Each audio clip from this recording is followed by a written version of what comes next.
So today we're making flagstone bases for Blood Bowl, or any game system that you fancy using them for. But what inspired me was the flagstone kind of stone side of the Blood Bowl pitch. I thought it was sort of really different, some little textures on there, some little dirt in between the cracks, and just something a little bit different to the usual sand and gravel.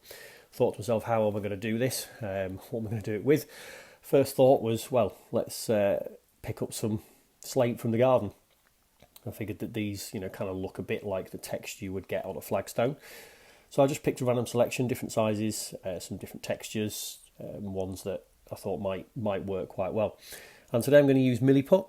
It's a nice, cheap source to use. You can use green stuff for this, obviously, but it is more expensive. And I do find green stuff has other uses that it suits better, more kind of sculptural, etc. Use Milliput a lot for doing bases or casting up, scatter terrain detail, those kind of things.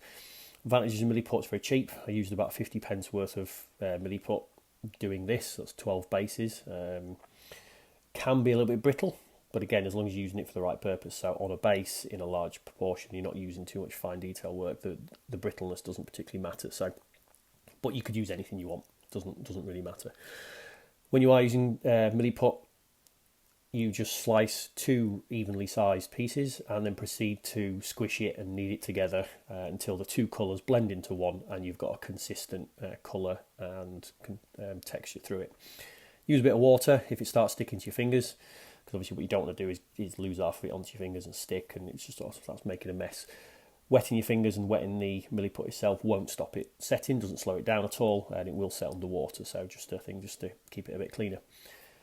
So interestingly, with the Blood Bowl bases, even if you weren't doing flagstones or something like this, you are going to have to fill in the bases in some fashion, because for some bizarre reason they've put slaughter bases in the set when I think there's maybe two models that actually have slots, the rest of them don't. So it's a little bit weird they've done that, because I sort of started doing the bases and then thought, oh, I'll cut the slots off the feet of the models, and there weren't any slots on the feet of the models. So a little bit of a strange thing from Workshop. I imagine it's some sort of cost saving. They must have these things knocking around from somewhere. So regardless of anything else, you are going to have to fill these slots in, and look, Milliput's a good enough way of doing it on any of them anyway, because you can just sort of smear it into the slot. So, but I wanted to do something a little bit different, and I've done that quite a lot on a lot of my armies recently, to try and make the bases just tie the army together and just do something that makes them stand out, because otherwise you end up with, your Blood Bowl stuff stood on the same bases as your 40k, stood on the same bases as your Sigmar stuff, and however. So I like to do something just that little bit different, and it doesn't take a massive amount of time.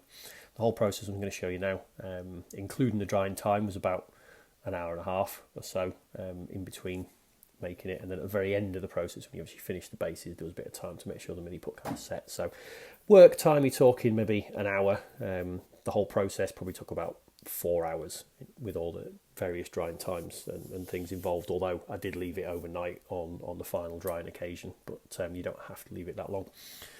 So when you've mixed up the Milliput, one thing to do is just leave it to one side, 20 minutes, half an hour, and then start the next process.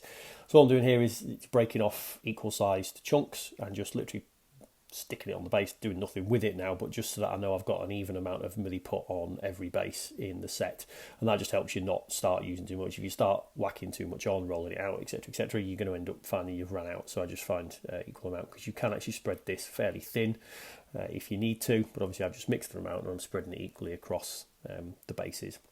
And when you get used to working with Milliput, you will tend to mix the right amount.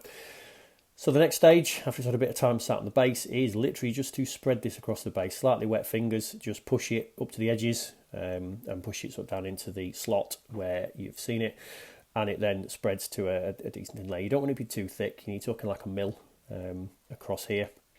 You will find, again, you can see underneath how the Milliput has pushed down into the slaughter base.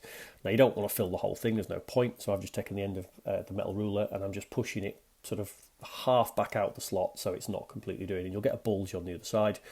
And when you do, just wet your finger again and smear that kind of bulge down so you get a fairly smooth surface on the top.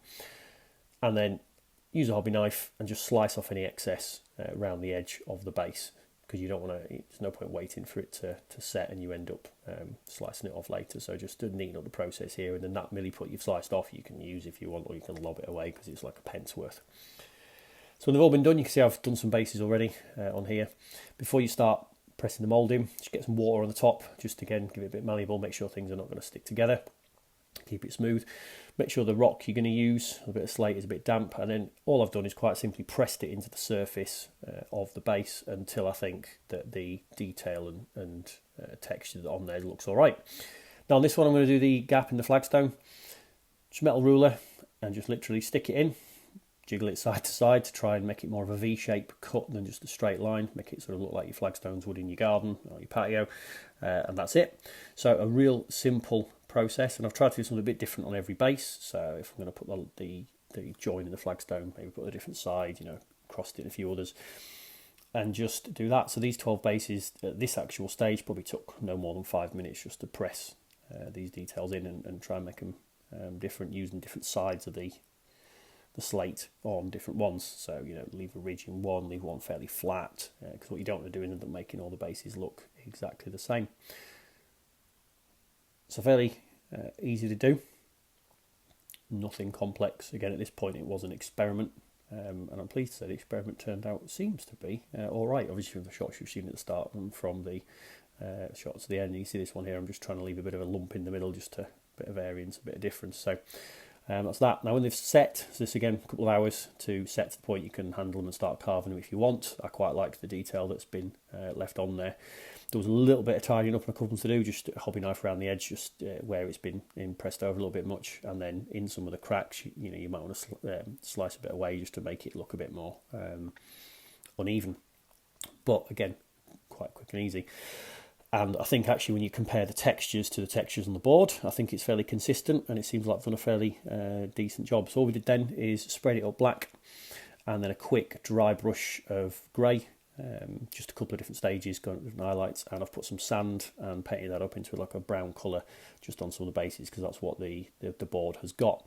So just a quick, whatever colour you like you can use, no particular greys you particularly have to use, but I've made it match there. Now the colours on the video aren't quite as closely matching as it actually they are in the flesh. The colours are a bit closer, but obviously the camera's picking up a weird tone, but I think they fit in really nicely. I think the texture matches the board, which gives a bit of interest, so I hope you enjoyed that.